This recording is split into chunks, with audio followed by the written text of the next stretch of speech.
Olá pessoal, nesta sequência de videoaulas eu vou ilustrar para vocês as características intrínsecas da programação concorrente utilizando a linguagem de programação Java.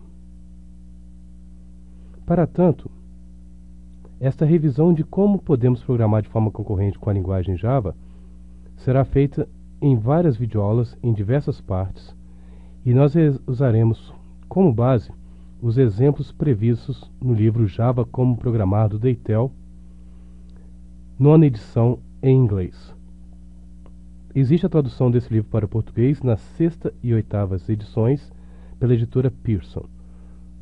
Não vejo nenhum problema caso vocês estejam utilizando qualquer uma dessas versões em português. Eu apenas optei por usar a em inglês por ser a versão mais atual, mas eu já posso adiantar que poucas coisas mudaram de uma edição para outra.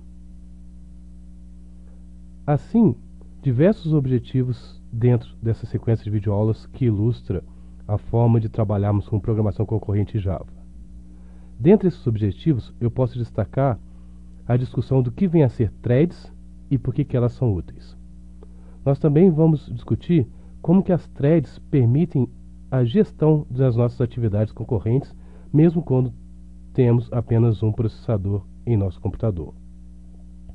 Eu vou aproveitar para mostrar também o ciclo de vida de uma thread e também vou mostrar como podemos criar e executar runnables, ou seja, objetos que implementam a interface runnable. Vamos devotar grande parte da discussão sobre o assunto falando sobre sincronização de threads e também falaremos dos relacionamentos produtor e consumidor e como nós podemos implementar esse relacionamento com o conceito de multithreading.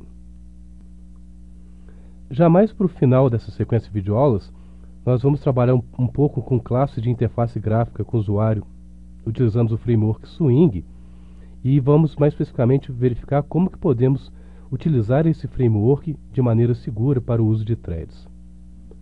Eu vou discutir rapidamente com vocês sobre algumas interfaces mais avançadas, Callable e Future, de futuro, que podem ser utilizados com threads para executar as tarefas que retornam resultados. E por último também, eu vou falar sobre o framework Join, Fork Join, que foi introduzido no Java 7, apesar da nona edição do livro do Deitel apenas citar o framework, eu vou fazer uma gravação um pouco mais completa com alguns exemplos da utilização desse framework previsto no Java 7. Hoje em dia, é comum encontrarmos máquinas com múltiplos processadores, porém, a programação concorrente era possível mesmo em máquinas com apenas um processador. Os sistemas operacionais em computadores com um único processador criam a ilusão da execução concorrente, ou se você preferir paralela, alternando rapidamente entre atividades, mas nesses computadores apenas uma instrução pode executar de cada vez, pois ele só tem um processador. Ou em outras palavras, o que é feito é uma ilusão do processamento paralelo. Antigamente, a programação concorrente se dava por intermédio de primitivas do sistema operacional, tornando sua programação muito difícil e disponível apenas para programadores mais experientes. Já com a linguagem Java, nós temos disponibilizados a concorrência por meio da própria linguagem e de suas APIs.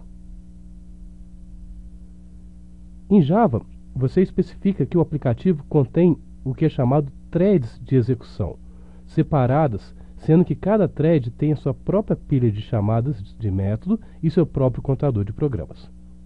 Isso permite a execução simultânea com outras threads, enquanto recursos são compartilhados, como por exemplo a memória. Essa capacidade é conhecida como multithreading. Um problema que nós deparamos quando trabalhamos com aplicativos que contenham uma única thread é que nós podemos ter uma fraca responsividade e algumas atividades que são mais longas e demoradas devem ser concluídas antes que as outras possam iniciar. Já em um aplicativo com múltiplas threads, as threads podem ser distribuídas por múltiplos processadores, de modo que múltiplas tarefas sejam executadas concorrentemente e o aplicativo possa operar de modo mais eficiente. Lembre-se também que o conceito de multithreading também pode aumentar o desempenho em sistemas que contêm apenas um único processador que, nessa forma, conforme discutido, simulam a concorrência. Quando uma thread não puder avançar, porque, por exemplo, está esperando o resultado de uma operação de entrada e saída, por exemplo, ela poderá utilizar um outro processador. Nós vamos ver, no decorrer dessa gravação, que é muito difícil e muito propenso a erros programar aplicativos concorrentes.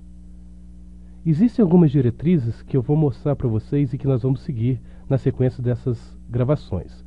Uma delas é sempre utilizar as classes existentes da API do Java que gerenciam a sincronização para você. Se nós precisarmos de capacidades ainda mais complexas do que as fornecidas pelas APIs de sincronização Java, nós poderemos ainda utilizar as interfaces lock e condition, que também serão explicadas no final dessa gravação, dessa sequência de gravações. Mas apenas lembrando que essas interfaces lock e condition, elas só vão ser usadas em casos específicos e casos mais avançados e serão utilizados já a partir do momento que você tiver um pouco mais de conhecimento, pois essas interfaces vão permitir que algumas das armadilhas comuns existentes em programação concorrentes surjam e fiquem à tona novamente e, portanto, teremos que ter um pouco mais de cuidado quando formos utilizar essas APIs.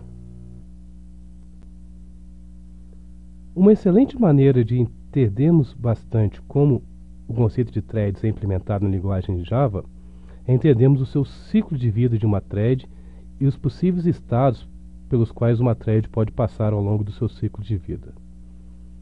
Então, eu trouxe essa figura aqui que eu extraí do livro do Deitel, onde justamente são exibidos os estados pertinentes a uma thread e como são feitas as transições de um estado para outro. Então, conforme a figura, a qualquer momento diz que uma thread está em um dos vários estados presentes nessa figura. Uma nova thread inicia o seu ciclo de vida no estado new, seria novo. A thread vai permanecer nesse estado até que ela seja iniciada, o que a coloca no estado runnable, se você preferir, executável.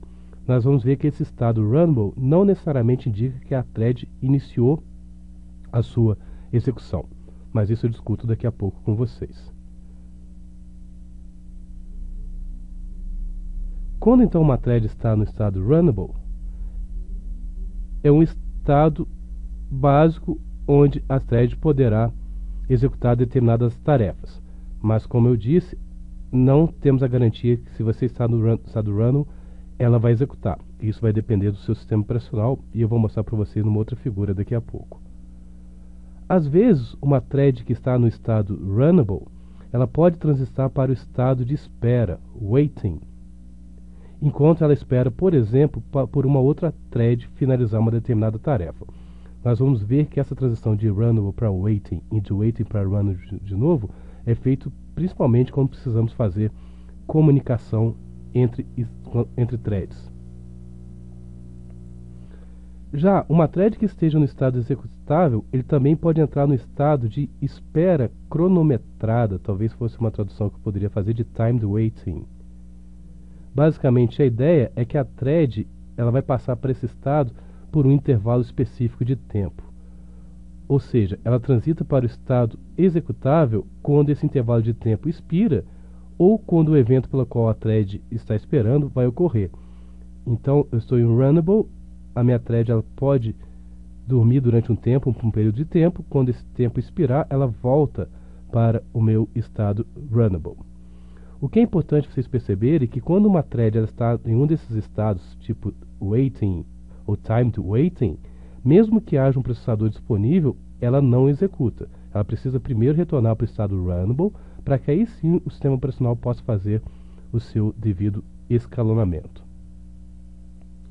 Assim, uma thread adormecida que está no estado timed waiting, ela permanece nesse estado de espera cronometrada por um período de tempo designado. É chamado intervalo de sono. Depois disso, ela retorna para o estado runnable. Já uma thread executável também pode ter uma transição para o estado bloqueado.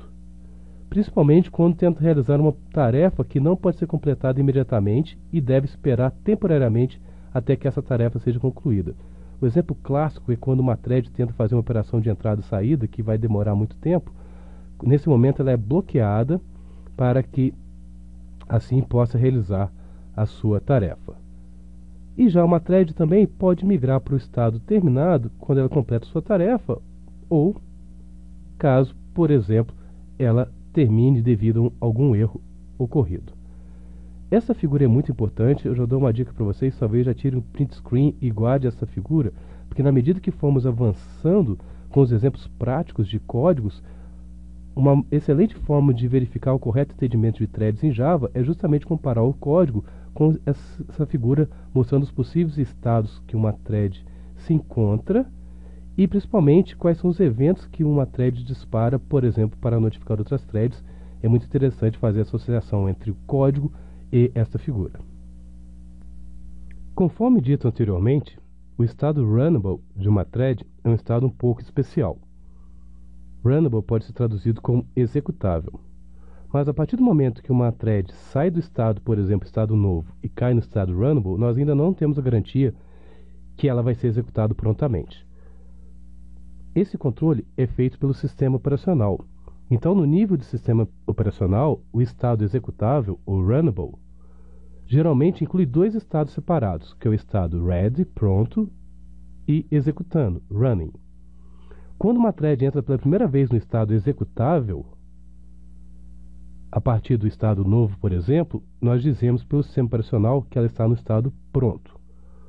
Uma thread que esteja no estado pronto, ela entra no estado em execução, onde realmente ela começa a sua execução pelo sistema operacional, pelo processador, quando o sistema operacional a atribui um processador, também conhecido como despachar a thread. Então, despachar a thread pelo sistema operacional significa pegar a thread que está no estado pronto, que está dentro do estado executável, e jogando para dentro do estado executando. Em geral, cada thread recebe uma fatia de tempo, uma fração de tempo de uso do processador. Essa fatia de tempo é chamada de quantum. E é com base nessa fatia de tempo, que é intercambiado por todas as minhas threads que estão em execução no meu sistema operacional, é que nós realizamos a nossa tarefa. O processo que um sistema operacional utiliza para decidir qual thread que ela vai despachar, ou seja, qual thread que será colocado no estado executando, é conhecido como agendamento de threads.